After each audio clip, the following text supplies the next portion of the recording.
Hey guys, welcome to day 2 of my 5-day flip thrift series. Today I'm transforming thrifted jars with a magical ingredient from my kitchen. Let's get brewing. The second flip is I'm going to be transforming these really cute apothecary style jars that I found at the thrift store the other day into these cute little witches potions. All right, so for the first step, we're going to take off these price tags. All right, so the next thing is we're going to be cleaning off our bottles with some Lysol wipes, or even just water, warm water, and a cloth would work perfectly here too. So now what we're gonna do is, to make this craft even easier, I'm going to pre-print labels, and I'll show you that in a couple of seconds, and just Mod Podge it on. So to do that, we need to measure how big these labels should be. So I just have my measuring tape here, and I'm just gonna get a rough estimate of how big these labels are gonna be. So it's about 2 inches wide by 2.5 inches down. Okay, so now we're gonna head over to the computer and I'm gonna show you how to create these labels. So what I like to use is an app called Canva. So in Canva, you can actually use the rulers on the side and at the top to measure your labels, which is really helpful. And then the next step is I'm just going to be adding a text box and then just adding in my witches potion names, which was like one of the funnest parts of this project. And then when you're happy with your labels, you're going to print it out on any printer. All right, now that my labels are all printed out, I'm going to go ahead and cut them with my scissor. Once we have our labels all cut out, we're going to stick them to each jar with Mod Podge. Now I grabbed this small bottle of Mod Podge from my local dollar store for about $1. And then the next step is, I'm just gonna apply it at the back of the label, like that. And then I'm gonna stick it down. That's looking so cute already. Now that it's stuck down, to really seal it onto the glass to make sure it doesn't scratch or peel off, you want to apply a layer of Mod Podge right over that label.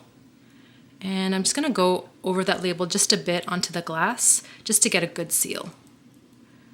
And then later on, it's going to be covered with black paint anyways, so it should be fine. And also this Mod Podge, it goes on white, but it dries clear. So it might look kind of like gunky and messy right now, but it's gonna dry super nice. Now I'm just gonna repeat the same step for the other 2 bottles.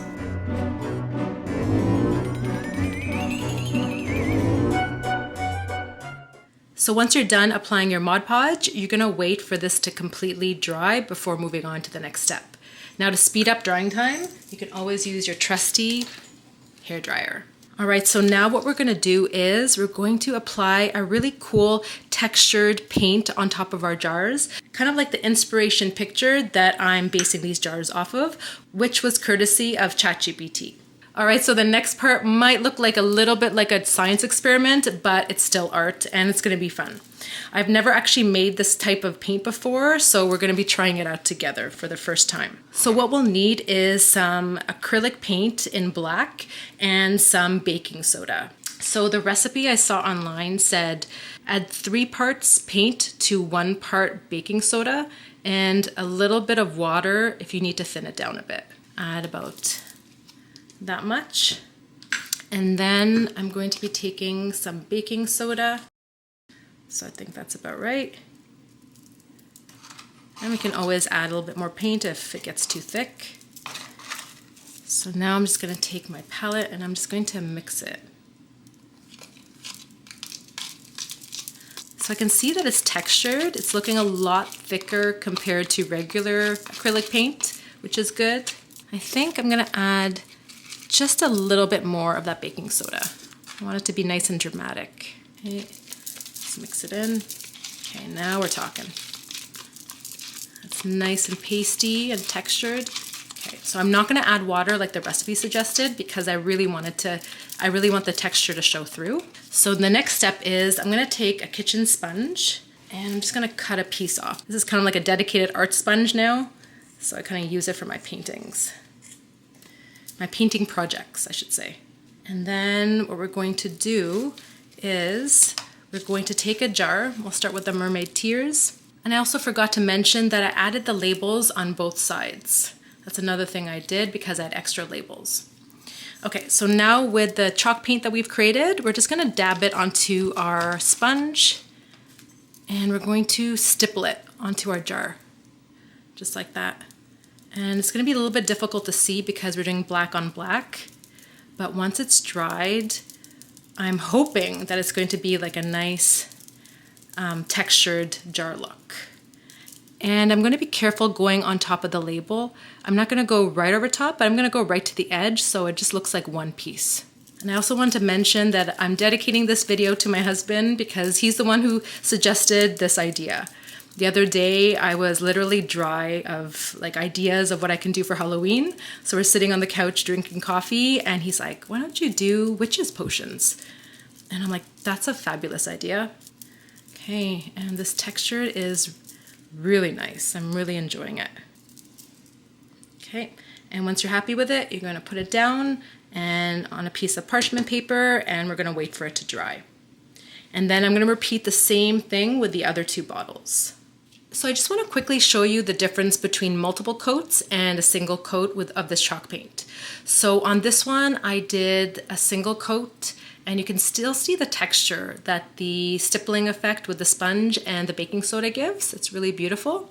But on this one, I did 3 coats and you can see it's super chunky and really, really textured, much more textured than this one. So basically that just shows you what multiple layers looks like versus one layer. All right, now that we have our textured jars and they're nice and dry, we're going to take a few extra seconds here and we're gonna age these jars because right now they look kind of brand spanking new. So what I'm gonna do is I'm gonna take some gold acrylic paint. Now this is a paint I had on hand from Alpha 6, but you can use any gold acrylic paint you have. And we're gonna get messy just a little bit and we're going to use our fingers to apply it. So I have a little bit of this gold paint on my finger, not too much, and then I'm just gonna add it here and there sparingly, kind of coming down on the side of the label a little bit too, and then I'm going to spread it out with my other finger just to kind of give it a little bit of extra character. And we're gonna add some around the rim. And we don't wanna add too much because we don't wanna take away from that beautiful dark black bottle color. We just want to add a little bit of aging to it. See already how it's just transforming? So I'm going to work my way around the bottle and keep on adding this gold paint until I'm happy with it. The next step in these bottles is I wanted to add in a cork at the top of the bottle. And one of my fabulous neighbors, a part of the Buy Nothing group on Facebook, they gifted me a bunch of corks. So I was so grateful for that. Now, when I was trying to put in the cork into the bottle, I realized that the cork was a little bit too big for the bottle. So what I thought I'd do is shave it down with a knife and just going to slice it down. It's kind of like slicing a really stale piece of bread. So that's one slice right there. And then I'm just going to continue that around the cork. Okay, so it's not perfect here, but it'll do. And moment of truth, drum roll. And it fits, yay. Now I'm gonna do the same thing on my other 2 corks and I'm gonna show you the final results. I hope you enjoyed brewing up these potion bottles with me today. Stay tuned tomorrow for day 3's witchy wooden sign makeover. And as always, lots of peace, love, and color your way.